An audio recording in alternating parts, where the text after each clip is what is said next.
So I laid out a little leaflet that was advertising a program in the Wembley Hindu Centre.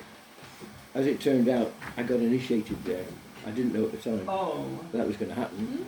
But it was just like a big hut, really. It was not a big temple, it was just a big hut, like a social gathering place. Anyway, it was, I'd done the leaflet and I took it to Shyam Sundar. Shyam Sundar was Prabhupada's secretary. And he was in Berry Place at the time. So I took it to Shyam Sundar. He said, "Oh, that's nice. Go and show it to Prabhupada." Yeah, go and show it to Prabhupada. I've got to say this from Shyam Sundar. Well, first of all, Prabhupada said Shyam Sundar was his best secretary. And Prabhupada said his best servant was Sutakirti. And what struck me about Prabhupada, that he wanted to share... Дети, out. Brother, out. Shyam Sundar was very eager to share Prabhupada with everybody. That's why he was such a good secretary. He wanted to share. So anyway, he said, "Yeah, go and show Prabhupada." So it's a bit of a distraction, I'm sorry.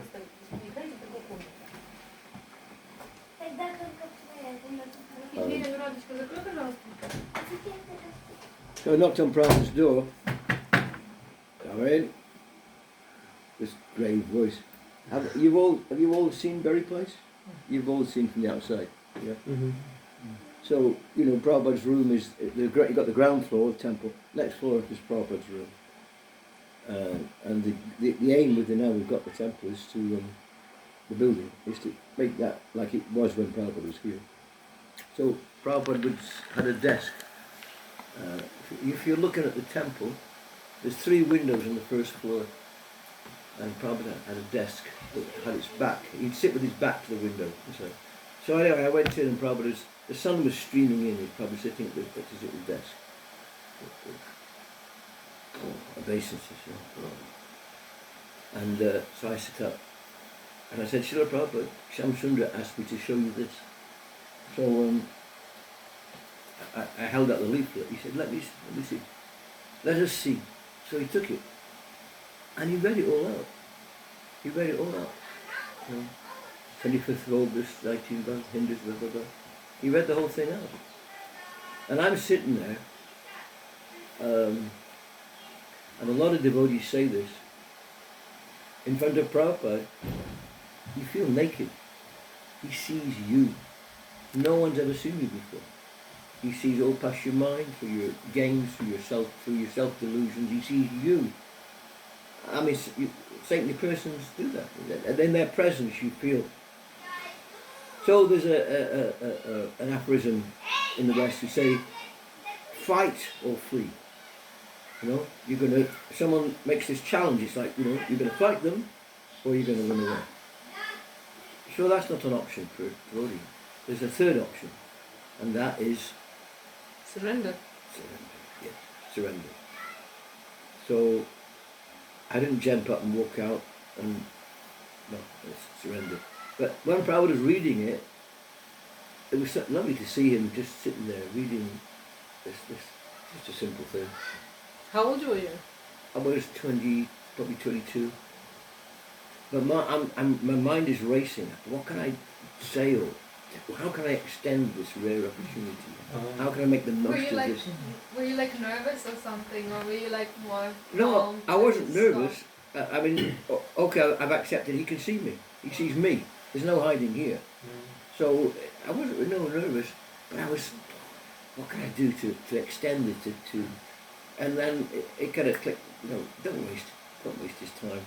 I wasn't really coming up with any questions or anything. So he said, "Thank you very much." I took it. He said, "Thank you, Srila Prabhupada." And just and left. So that was my first experience directly with Prabhupada. A few other exchanges, at the manor, back to the manor. Did you also live there? Did you live there? Yeah, well, I joined in 72. The manor came in 1973. So yeah, I was. But from Berry Place you moved to Manor. Mhm. You said you joined in Berry Place. I joined in Manchester I Manchester. and then moved down to Berry Place. I was And set- then to Manor. and then to the manor. Yeah. So at the manor, I had just a few brief exchanges. But one thing that really struck me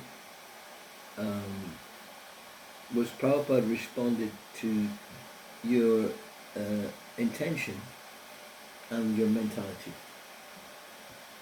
And one time I asked Prabhupada about some detail. Asked him about, okay, I'll tell you the story. Shamsunda was, obviously we know he's very close to George. And Shamsunda came to me and said one time, this is what he said one time, he said, George has got a new record label. It's called Dark Horse. He said, why don't you see if you can do a design for his Dark Horse label? I said, oh, okay, well, okay. So then I went away and think, horse and, oh, Hayagriva. That's the horse incarnation of Krishna. Hayagriva. But I don't know anything about Hayagriva. And I couldn't, Prabhupada never mentioned Hayagriva. It's something you can, I don't know how I even knew about it, but it came up somewhere or other. So, I'll ask Prabhupada. It gives me an excuse to go and ask Prabhupada. So every afternoon, Prabhupada would sit on the grass at the manor, on the lawn, because it was a very long summer a very long hot summer that summer. It was very unusual. And Prabhupada stayed about 2 months at the manor, again, which is unusual for him to stay that long. Long time. And that was the year when Radha Gokulananda was restored. So there was a lot going on. And Prabhupada told Shamsunda, he said, as long as you can bring people here for me to preach to, he said, I will stay. So Shamsunda would spend, because he knew George Harrison, he knew the Queen's sculptor, he knew this one, that one, and they were celebrities back then. There was something like, and Shamsunda was brilliant with people. He knew the Beatles, he knew so many people. So every day he'd be bringing someone. Journalists or pop stars, Donovan came, Graham Hill, racing driver, this one, that one, journalist, lords and ladies, all sorts of people were coming to see Prabhupada preaching. And they're all recorded. These are all recorded. I heard of that. And so Shamsunda did a wonderful, did a great service there. So many things to do. So you went to ask Srila Prabhupada about the Hayagriva? So on the lawn, I thought, oh, this is a nice opportunity. So Prabhupada would sit on this orange Air-Tex blanket. It's those blankets with little holes in it, and that kind of warm blanket, every afternoon. So anyway, Prabhupada came and sat down, and it might have been Shruti Kirti was his servant. He had different servants, so different years. So I blurted out, I said, Prabhupada, could you tell us something about Danvantari? I got the name wrong, didn't you? First of all, and secondly, my attitude was totally, utterly, what's the word? It was presumptuous. Can you tell us something about, you don't go and pump the spiritual master for information. Not at all. Prabhupada was very, I wasn't thinking when I said it, and then Prabhupada turned and he said, you're not reading our books? So I was like, oh, okay. I've done something wrong here. So I had to I was reflecting on it. I left it, that was it. Actually, Prabhupada's, the photographer, he was with the BTG, his name was Bhargava. He travelled a lot, especially often with Prabhupada, taking photographs for back to Godhead. And he came to, afterwards, later in the day, it might be the next day. Anyway, he said, Prabhupada was really quite severe with you today, wasn't he? I said, yeah, and I know why. So one's attitude towards the chariot is we have to get the right attitude. We have to nurture. We have to. And a few times Prabhupada would, he'd respond. Sometimes in a way you think, well, why did he say that? Why is that his response? Because he's responding to the intention. Not always with the words that come out of your mouth, it's your intention. And the whole process of bhakti is purifying the intention. Purify our intention. And our link with Krishna is through the Acharya and the Parampara. So we've got to get our intention right there. If we haven't got that right, we're not going to get anywhere. It's that purifying intention. I heard one story where he walked into somewhere and there was disciples and everybody bowed down, but one didn't. And he actually turned around and said, so it's the beginning of his fall, because if he doesn't respect his spiritual master and he doesn't bow down, it's like beginning of his fall. Being what? Beginning of his fall. Oh, okay, yeah. Did he say it? Yeah, he said to someone who was with him at that point. And did he leave? I don't know, it was just many, it was like maybe 100, like it was big, so, but he said that one, it's bad for him because he didn't bow down, everybody bowed down. Did Prabhupada notice that? Yeah, Prabhupada noticed one disciple, I don't know, it was a big room, everybody bowed down to him, like, it was in US somewhere. Well, happened to me one time, the first time Prabhupada came to Berry Place, in the first week or so, I was thinking, what does Prabhupada do when everyone bows down? I was curious. So Prabhupada arrived in the car. He was either coming from the airport, probably coming from a morning walk. Because sometimes he'd walk from Berry Place into a local park. Sometimes they'd drive Prabhupada and they'd go to one of the big parks, like Hyde Park, Green Park, etc. So Prabhupada had come out the car and I was thinking, I want to see what Prabhupada does when everybody's bowing down. So everyone hit the pavement. This is outside on the street. So, I might have been kneeling. I don't think I was standing. I was kneeling, but not. You used to look at him. I was looking at Prabhupada. He looked at me. Such like that picture, but more grave.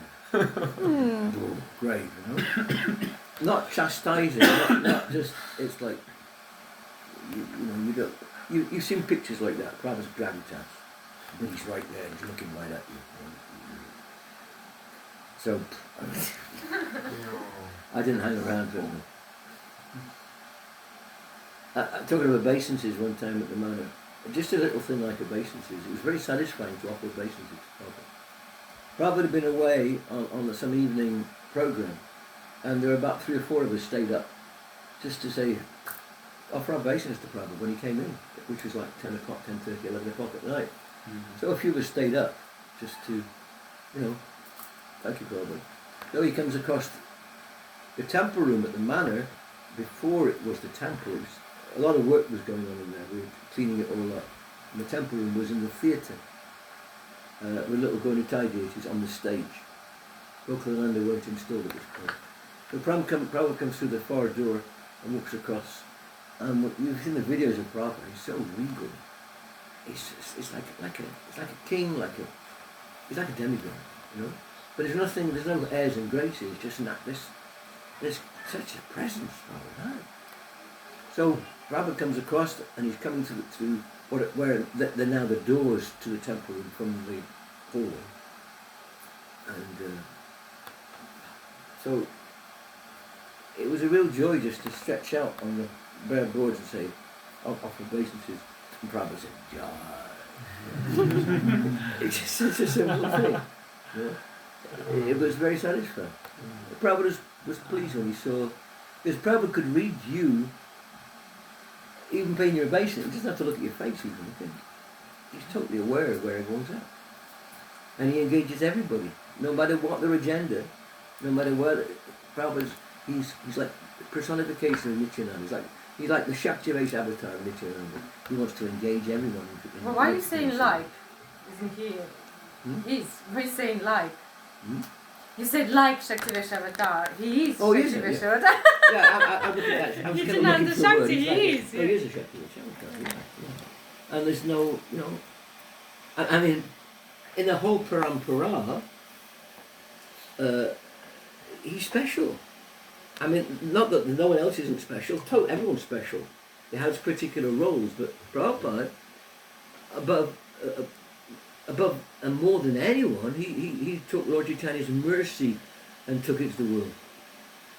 Bhaktivinoda Thakur laid the foundation, that crossover point, and Bhaktisiddhanta made an institution, and Prabhupada, he followed the order of his Guru Maharaj.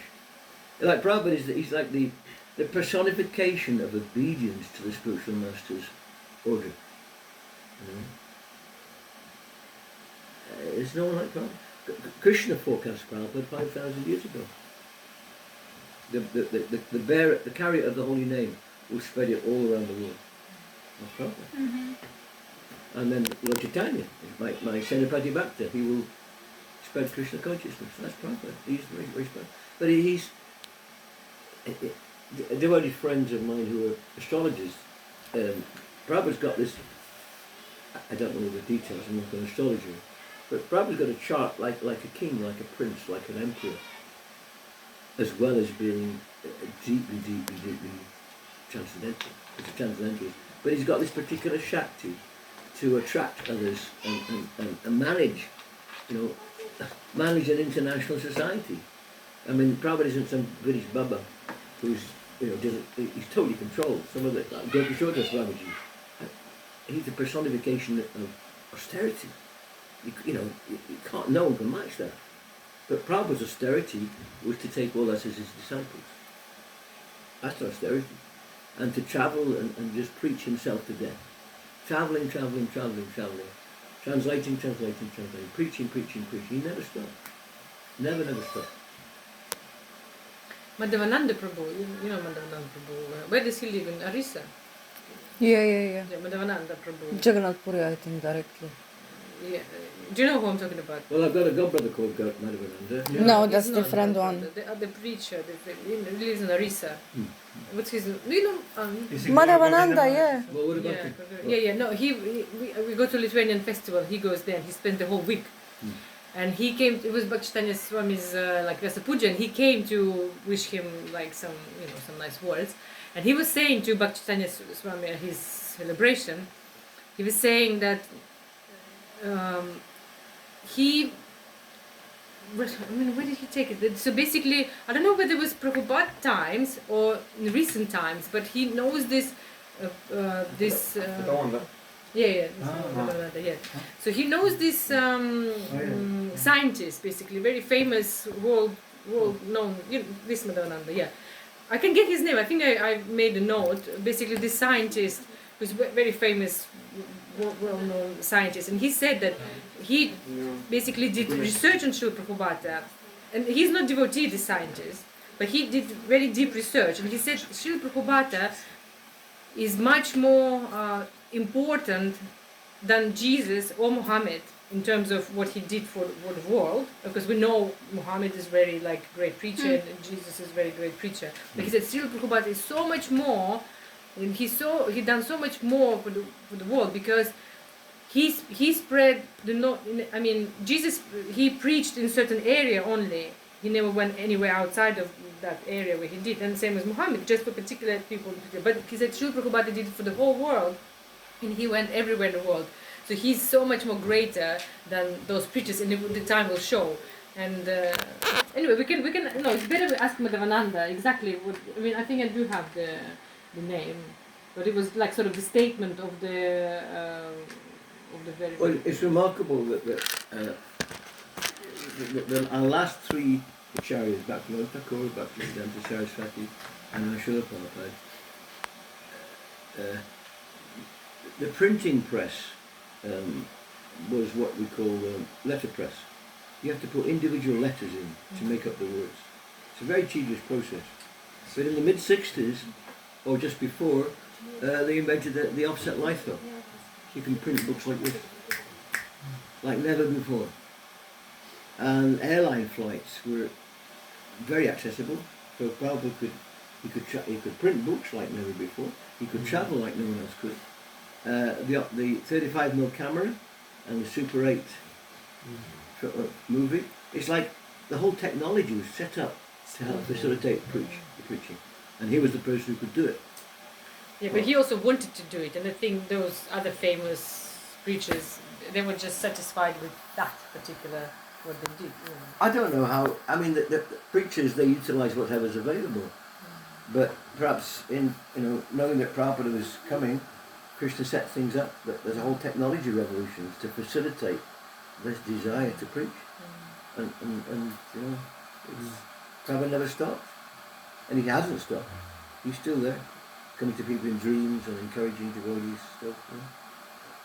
I think the Beatles also becomes very popular because for Srila Prabhupada's mission. Just for this. Well, when I do the George Harrison evening every November at the Manor, since George passed away, I always say, I was a Beatles fan before, but it seems to me that almost as if the Beatles were the setting for the jewel that was George Harrison. Yeah. You know? I mean, George Harrison was a brilliant musician, but without the Beatles, he wouldn't probably be, just celebrate the Beatles. I didn't know the Beatles. So within the Beatles, George, and he takes. I just wrote something recently. He's like the ambassador of Indian culture, the music, the vegetarian food, the spiritual path, and he made Hare Krishna a household word. So were you good friends with George Harrison? Huh? You were good friends with Oh yeah, I used to have tea with him. Yeah, I used to go and have tea. I played the guitar a few times. I'm on some of the tracks, No, I met him once, but I wasn't. What happened during that meeting? I said, thank you, George. Thank you very much. Thank you very much for the wonderful music. You're making Hare Krishna a household word. No, what happened? We can know all about it. Tell us later, but I've not finished about George yet. So, what was I going to say? Oh yes, devotees, you may know, probably saying some of the stuff you know already. Devotees ask Prabhupada, George is like your disciple, isn't he? And what did Prabhupada say? He says, no, he's like my son. Kari-san. Kari-san. He said, he gave one of Prabhupada's his servant, his Nanda Kumar. George came to Berry Place. I never saw him in Berry Place. He came over the first year or two, and I came in 72. So I never saw George. I never saw George there. But he came one time and said, he said, "Oh, is Shyam Sundar in?" His friend was great. They're pals. Great. He said, "No, he's not in." He said, "Oh, all right." So why don't you come and meet Prabhupada? So George says, "No, I don't know about him." So no, come on. So anyway, he comes and Nanda Kumar, he kind of comes in and he's standing by the door. He wants to see what happens. Right? So George comes in and offers his obeisances, and he's over by the door. And Prabhupada said, so George shuffles over a bit further. He said, "Come on, come on." And this happened 3 or 4 times until George is right next to Prabhupada. And Prabhupada takes his head and puts it on his lap and he's rubbing George's head. And George is so humble. There's only one recording I've heard of George with Prabhupada. And there was a policy, no photographs of George with Prabhupada. No, it's not a PR exercise. He's here to see Prabhupada. Don't interrupt, And if there's always someone taking photographs and recording, he feels like he's getting set up here. Prabhupada was his spiritual shelter. And George said that in this life there were 3 people who he felt were, he was very close, and he felt we must have been brothers in a previous life. So one was Bob Dylan, Ravi Shankar. and the other one was Ravi Shankar. And who was the other one? Prabhupada. No, Shyama Sundar. Shyam Sundar, yeah, a real pal. So George, this meeting when Prabhupada was rubbing George's hair, at some point during that meeting, George said, "Should I shave my head and move in the temple? Shall I get initiated?" I said, "You already have a spiritual name, son of Hari." And he said, "No, you can do more for preaching by being a Beatle and writing songs about Krishna," which he did. And I don't know how long George would have lasted in the temple. That's no judgment on his seriousness, but there'd be thousands of people outside the door in Berry Place wanting to come and see George Harrison. It would have been hell for it. Imagine George going down Oxford Street chanting Hare Krishna. Oh wow. The groupies. We would have thousands of people joining the Harinam. Oh no.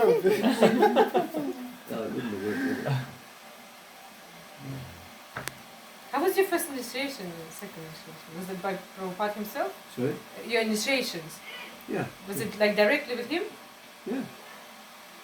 Yeah, she was at the Wembley Hindu Centre. So Wembley Stadium. Oh yeah, Yeah, Wembley Stadium. Okay, I'll leave off the Hindu Centre. I was initiated in Wembley. Yeah.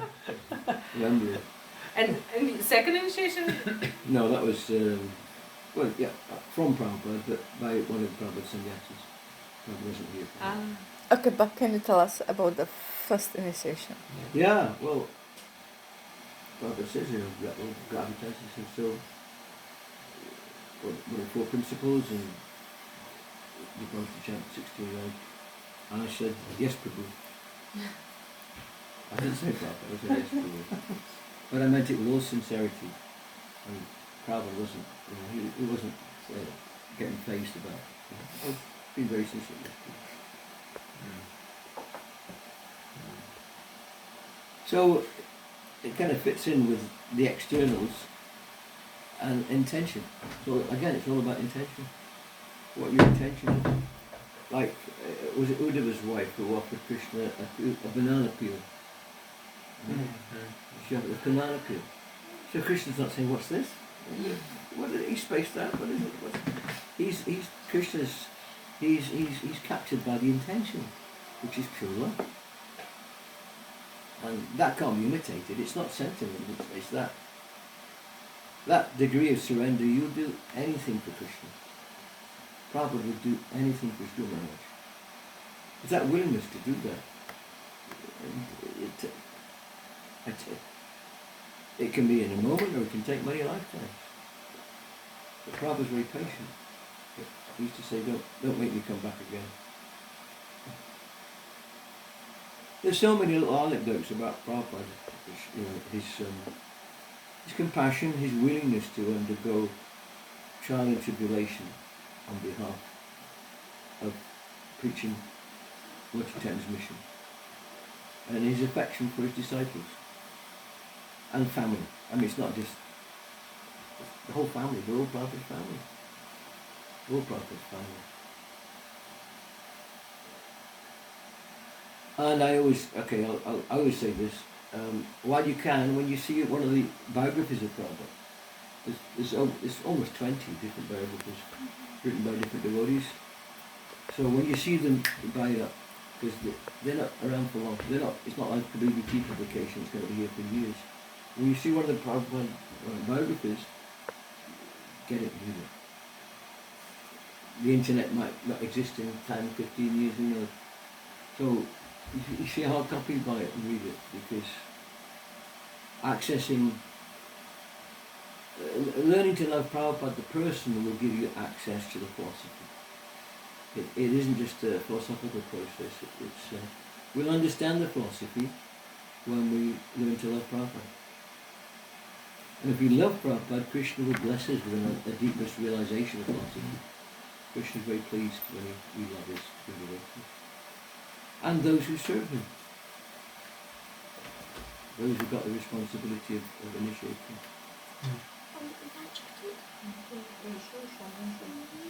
Yeah, Akutshama Sundara. The three-part. It's them chasing rhinos. Yeah. Oh yeah. I'm not ready yet. I'm collecting. You've got those 3 volumes, eh? There's quite a few. So many volumes. So many different books. Get from Get them while you Rancha can. Prabhu. Rupa Das has written a nice book, Fearless. Shrutakirti, What is the Difficulty? Mukunda Maharaj, Miracle on 2nd Avenue. There's a whole list. So many. Yogeshwar book. I mean, you're a kind of, your community kind of bound together with language in your background. So why not have a library that you can all share? So We have now a premises there. oh, yeah, there is cool. There's a library. So, I mean, it's not that you all have to buy the books, but if you've got a copy of all the, have you got Rupa Das's book, Fearless? You know? Not sure. I have some of his books. You got some of them about the Parampara. Yeah. They're about the Parampara. Yeah, And he's yeah. done one about Prabhupada called Fearless. Black cover, Prabhupada. Oh no, I have Without Fear. Without fear, yeah. Yeah. I'm sorry. You made the I'm confusing cover it. for it. I did the cover. I did the lineup. Yeah. Yeah. Sorry. My Vyasa Puja from this year is called Fearless. And I'm confusing it with that book. Yeah. Yeah. Were you part of traveling Sankirtana also? Not very long. How come?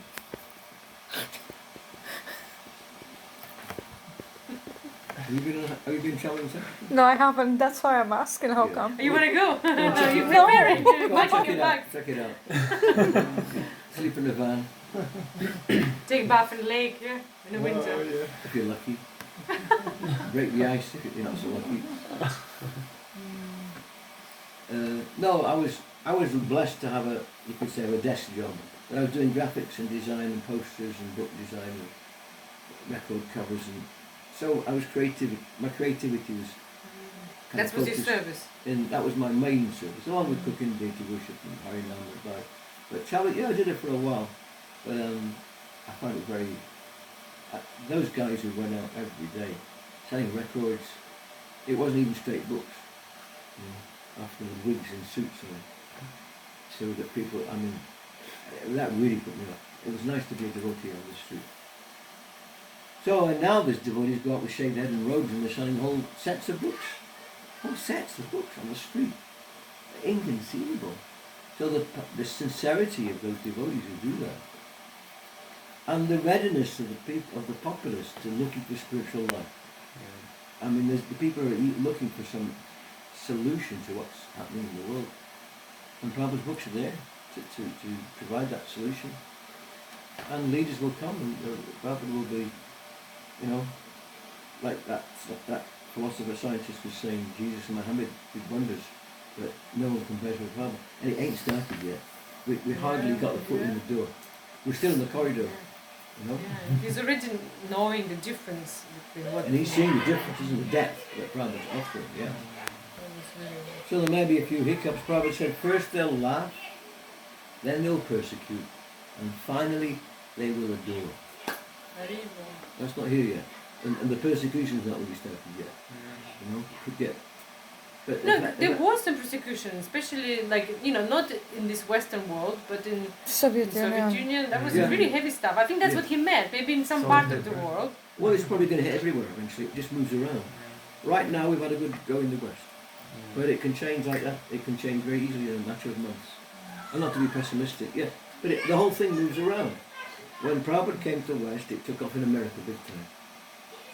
And Soviet countries, bit by bit, and then it exploded there. Amazing. Meanwhile, in America, elsewhere, it backed off a little bit. So it's like a wave. Here and down there, and it moves around. It doesn't go like that. Yeah. It's up and down and here and there. So the demons can never say, there it is, let's smack it. Because, oh, it's gone. It's over there now. Krishna's arranging it so things move around. Can you tell us more about like your service? Like, did you like consult other devotees about your posters, or did you do them by hand or something? And there was, I think, one poster. I think the Mantra Rock Dance or something. I don't know. Was it in London or was it No, in no. America? That Oh, wasn't US, I mine. guess, yeah? That wasn't mine, no. Yeah. Were you in touch with like other artists, and how was it? How was your service? I was left to my own devices, really. Which was quite creatively fulfilling. The boys used to do records on the street. It was a way to raise money, and also a way to stop people, and also a way to distribute books. I was on one morning walk with Prabhupada, and it was at Lechmore Heath from the manor. There's a whole circuit that Prabhupada used to take. We used to go on that gentle walk, following Prabhupada's footsteps. Anyway, we'd just come off the field, going to the lane, and Prabhupada said, I remember him saying, this distribution record is not good, because the way we distribute records. And Brahmananda said, but Prabhupada, they sell the records Internet. in order to sell your books. And I said, oh. We didn't say no, but if there were means to get Prabhupada's books out, then Prabhupada was prepared to, a little bit of maneuverability. So the reason I'm saying that is that when devotees started to make their own music, Madhavananda, he was a brilliant musician. He was here on tour in the West, in England, a couple of years ago. And when Prabhupada heard his songs, he said, "This is very nice. We can play this in the temple." He was playing guitar and Western arrangements, but they were Krishna conscious. So what happened then? We were selling records by devotees on the street, and they said, "Well, you've got to make an album cover for it. Make a cover for it." So the idea was you can't make a Hare Krishna cover to go on the street. It's got to look a bit like the Western, So it was very. I used to. It was a creative endeavour. So I used to go in the record shop and look at trying to figure out. So there's a few album covers I did, and one of the albums was my own lyrics. It's called Songs from the Future, and they've already put into music. And even that was kind of veiled. It was a spiritual theme to it, but we weren't kind of saying with the Hare Krishnas, which maybe it was a mistake. You could do it now, but back then, oh wow, what did you find out? Internet. Oh, right. That was the cover. There's no light on it. That's the flash. That's the reflection from the. So it's a figure in a tunnel of technology. That's all microchips. He's going into a tunnel of microchips.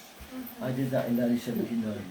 How did you do that? Was it like some digital? Was it using a computer back then, or how? There were no didn't have computers back computers, then. yeah. No. But how you drew that? You No, drew no. It was a photograph. like color? A photograph of a microchip, Uh-huh. which was then reduced, and then reduced, and so one after another. Then you put the layers on top of Yeah, each other. yeah, and then you make it. So it was all cut out photographs. Like collage. Like a collage, yeah. And then the other one was called Night and Daydream, and there used to be a shop called Paper Chase. They shut down about 15 years ago. You guys won't have seen them. Paper chase. You remember Paper Chase? Yeah, Yes. it was still up a few years ago. You only shut down a few years ago. Oh, okay. So I used to go in there. I used to get things in there and collage stuff. There was one I did of on the front was a little boy with a dog and a lightning background. You can look that one up. Might find it. Night and Daydream. Night and Daydream. I've came across around that, yeah. And the devotees used to call it the double dog album. They had dogs, a dog and two dogs. But it sold. The idea was to get the record out, so get a donation, and here's a book. But it was a means to an end. I really didn't like that cover.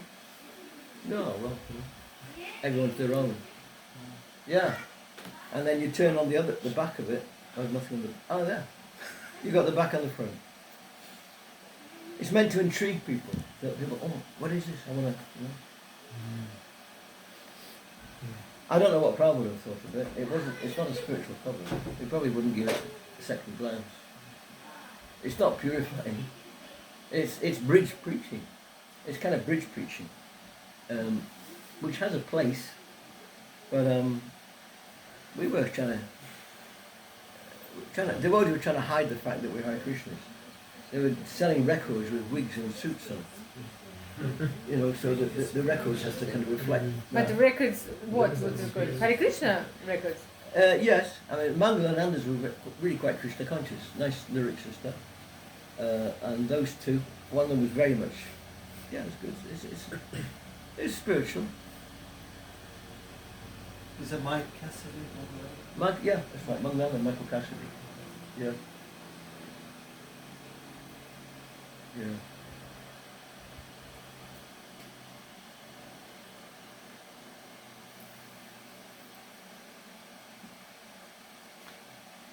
But Prabhupada was asked, he said, is this a religious movement? Prabhupada said, no. It's a cultural movement. There's a big difference. Big difference. Prabhupada was coming with a very broad approach, to include every aspect of society, from politics to the armed forces and everything in between. Theatre and dance and music, a cultural movement. And Prabhupada, the first, practically the first thing established after Harinam, Prabhupada's already translating his books, and Harinam going out every day in New York. He starts an art department. Devotees are painting to illustrate his books.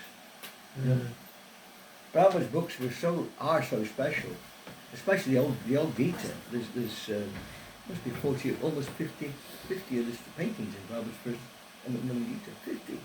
You don't see them there. But that was, you open that book and wow, what is this?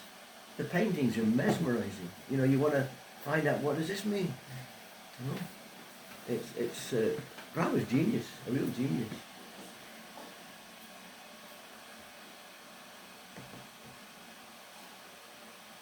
But towards the end, Prabhupada said the most important preaching is for the scientists, scientific preaching, and that's not really taken off.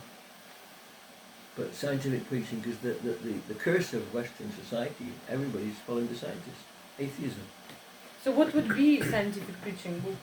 Just give us an example. Well, when Prabhupada was here, they started the Bhaktivedanta Institute, and some of Prabhupada's disciples were scientific background. Sadhaputta, Richard B. Thompson. He was teaching in Harvard. He was teaching higher mathematics in Harvard. He was an absolute genius. He was a genius, even by Kami standards. And what's the other famous American university? Harvard.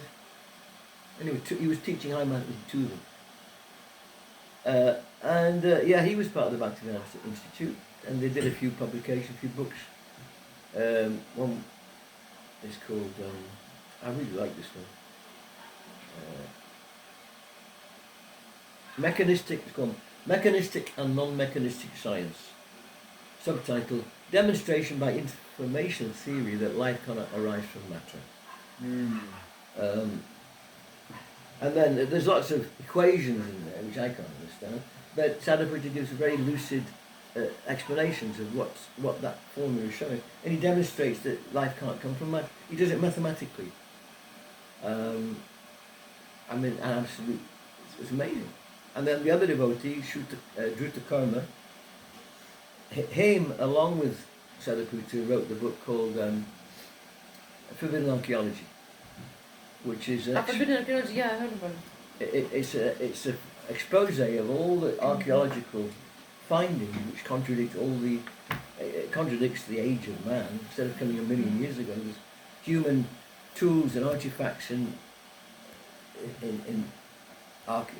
geological layers which are tens, sometimes hundreds of millions of years old.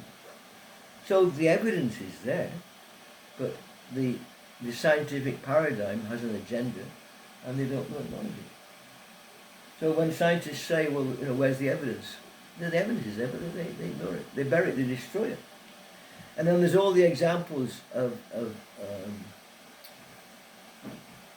verifiable accounts of past life memories with children, 5, 6, 7, up until about 10, 12, then it goes, the memories are lost.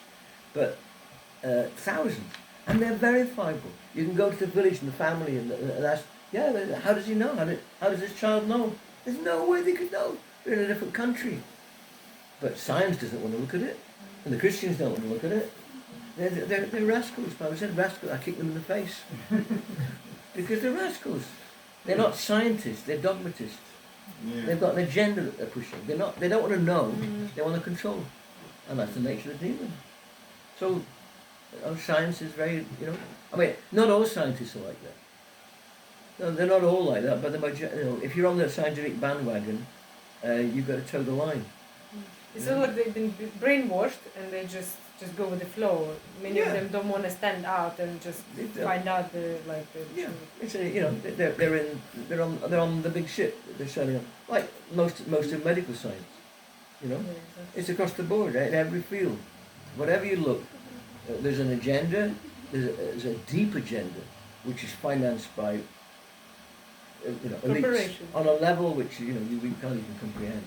So education, medicine, and the arms industry, it's all financed from a level which names we don't even know. But it's Kali Yuga. And there's a few people will look beyond what the party line is and look for something deeper. So Prabhupada was so eager for the scientific preaching to go ahead. He said, so we can give some money from the BBT. And Rameshwar said, well, we're running on a tight budget. How can we? So Prabhupada said, well, close down the painting department in order to finance the scientific preaching. And the painting department that's three books. But there was even more important was the scientific preaching. But it didn't happen.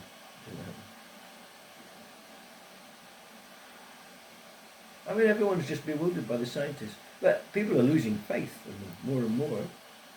But they need some logical presentation of spiritual science, and not some fairy tale stories from Adam and Eve from the Bible, and the earth was created 6,000 years ago, like many Christians say. So when the scientists are arguing, they'll choose the weak or non-existent arguments to say, well, you don't believe in this rubbish, do you? Well, who will? So Prabhupada wanted his devotee scientists to come and present the Vedic paradigm. It's interesting, Max Planck, who was one of the founders of quantum physics, he acknowledges that he was deeply inspired by the Vedanta, by Vedantic, the Vedic writings of Vedanta about consciousness, and he's known for a famous quote. He says, consciousness is everything. Everything rests on consciousness. He recognises it. But a lot of scientists, they're even these pioneers of quantum physics and previous Boyle, the gas laws, and Newton, they're all theists. But there's a breed of modern scientists, they're rakshasas, they're real demonic. They don't want to acknowledge any of that. So people they're following the rascals, Yeah, I wanted to ask if we can go back to your service and to your art, and if you can speak about this. You're digging them all up here, aren't you? Oh, Yeah. I've dug up things. So what we're going to do with this one? Yeah, how come about it? How come about it? Just your comments.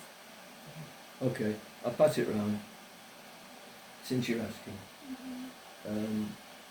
At the manor, the Hare Krishna had their very own English manor house. Wow, a gift of George Harrison. He's sleeping. It's it's a very prestigious thing to have. So when we first got the manor, there was some desire to have a. Have you got it, or has it disappeared again? No, they got it. Something like a coat of arms. So that's the coat of arms. Which year was this in? I think I did that version of it when Prabhupada was still here. So that would have been 75, 76. And this was for the letterhead. So easily reproduced for letterhead. It says Veda. Yeah. So it was used for letterhead. Yeah. It was even when you go to the temple to Soho, you have the two plaques. It was on the old one. They replaced it with new one. The original logo that Prabhupada designed was a lotus flower, elliptical lotus flower, this kind of ribbon. And that was Prabhupada's design. And in 1996, they did a new design for ISKCON's logo. But not this one. But when Prabhupada came, I made this in about this big, three-dimensional, to go on the wall. And it was in the reception room. It was made of wood and cardboard and plaster and painted and gold leaf. So Prabhupada was coming in 76, and I wanted to see, what Prabhupada's response would be. So it was up in the wall on the chimney breast in the reception. So I made sure I was in the reception to see Prabhupada's response. So Prabhupada comes to me. He just landed, just come from wherever. Okay. He didn't say anything. He didn't say what's that. He didn't. No, he liked it. And another devotee, his name was Bhagavat Bhakta, he made that big bookcase on the left-hand side. When you come to reception from outside, there's a mile-long bookcase, great big long wooden bookcase. And he wanted to make, he was a real craftsman carpenter. And about a week before Prabhupada was going to arrive, he said, I'm really upset. He said, I wanted to make this whole bookcase with no screws and no nails, just wooden pegs, traditional. He was a real kind of traditionalist. He said, but I ran out of time, so I had to use screws. But he made this whole beautiful, that big bookcase. So they both came at the same time. And can you tell us about the Vyasa-san? Oh, Vyasa-san. How come you got all the inside stories here? Where are you getting this? Where are you digging this up from? Please don't ask. Huh? Interesting. She's got her ways since. I think She's been preparing for it. I think that when you graduate or whatever it is, you could open your own detective agency. Digging things up. You spoke about it in the Memories of Prabhupada, so Yeah, it's common knowledge, So Shamsundar, like a lot of Americans, he was very attracted to English culture. Because Americans, there's no, the country's 300 years old. There's no kind of culture that goes back hundreds and hundreds of years. So he was very much attracted by English culture and the Houses of Parliament and this kind of, it's called Gothic style. The Houses of Parliament and the Westminster Cathedral, that particular style. So when it came to temple room, Shamsundar wanted a Vyasa-san that looked like the Queen's coronation throne. He wanted to be up there with the aristocracy, So a devotee built these steps, red carpet. It looked very impressive. You can see them in some of those photographs. And he wanted this, he said, we want to be answered, it's got to look like the coronation throne. Well, we don't have any money. So what are you going to do, So, look, there's a fireplace up on the landing and there's some banister rails here and there. Can we, you just, take what you need, So we pillaged the manor. So we removed a fireplace from the landing outside Prabhupada's room. And there's photographs of it. Probably before we took it and also after. There was a big hole in the wall. And George Harrison was really, he didn't look like that at all. We're taking his building apart. Anyway, so we had this various aspects and some, you've probably seen some photographs of that. You can probably find one of those, can't you? Of what? It's the Vyasa-san. You could look up 1973 Vyasa-san. Bhaktivedanta Manor. That's the one. Wow, you've got a whole team here. Wow, research team, yes. I'm the AI expert. Yes. Wow, that's a great one. And Shamsundar Prabhupada's favourite, as I said, favourite. So the wood is like the fireplace wood. Well, around the bottom it is. There's the bottom with these red little squares. So we painted it all. We gilded it and painted it. You might have to pass it around quickly. It'll probably jump up there. So yeah, and I'll tell you a little story. There's no one can claim this has ever happened to them. A unique adventure. We were up all night, the whole temple, building the altar and finishing the whole thing. And on the back of it, you see there's 3 lotus flowers, which are carved wood above parapet. So Shamsund had carved those. He's an expert wood carver, and they arrived about 10 o'clock at night. So we had an all-nighter. We didn't sleep at all. So we'd finished building the Vyasasan, and we took banister rails and we took the fireplace, and then those 3 lotus flowers, carved wood, they were set at the back, and I was sitting there. I was painting them, but by this time it was 6 o'clock in the morning. And I think Prabhu wants to see. It was 6 o'clock in the morning, and I was sitting on the Vyasasan. We hadn't offered it to Prabhupada, so it wasn't the Vyasasan yet. His cushion wasn't on it. So I was sitting sideways on. No. There's the temple room, there's the back of the Vyasasan. So I was painting with a little paintbrush. And Prabhupada was going to be coming through any minute, because on his morning walk he'd come by and go out for his morning walk. Mm-hmm. So quite a few devotees busy and doing this and that. Anyway, suddenly there's no one there, and I realised I've dropped asleep. I'm sitting on the Vyasasan like this, sound asleep, with a paintbrush in my hand. And there's one devotee was there, Mahavijaya. He was very good at building and stuff. I said, has Prabhupada been through? He said, yeah. I said, what? Did he see me? He said, yes. I said, what did he say? He said he laughed. So, and then when Prabhupada was offered it, I heard many years later Prabhupada liked it. But I heard that when he was offered it, he said, oh, you're expecting Lord Shiva. Because it actually looks like Nataraj, when Nataraj is dancing in a big circle of fire. It looks a little bit like that. And it's enormous. I mean, Prabhupada's so small compared to that great big. But it looked very, very imposing.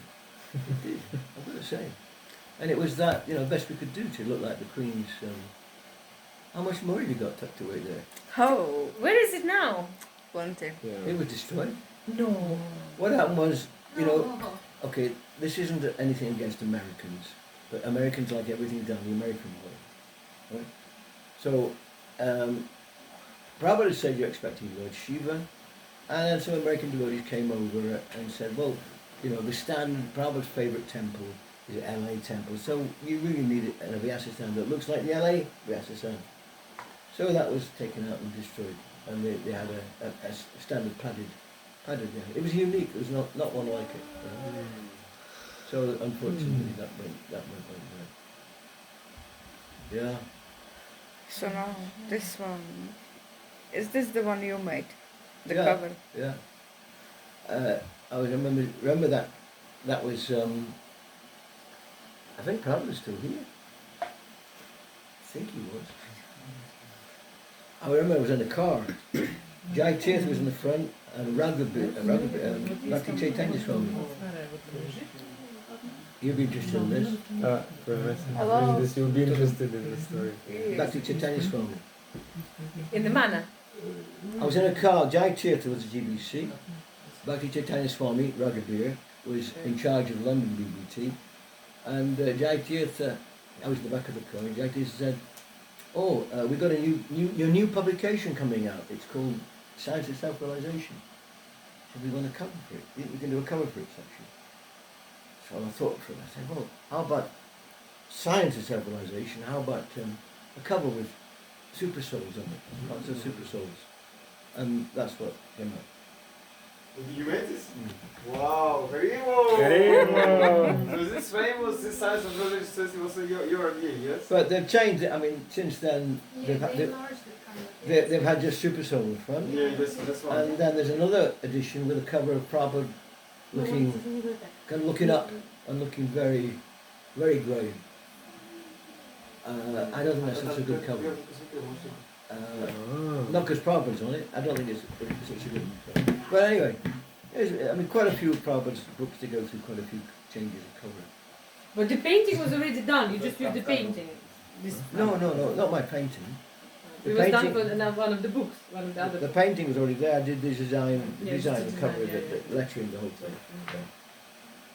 Yeah. What else you got there? It's all in my phone. Oh, it's in your phone, is it?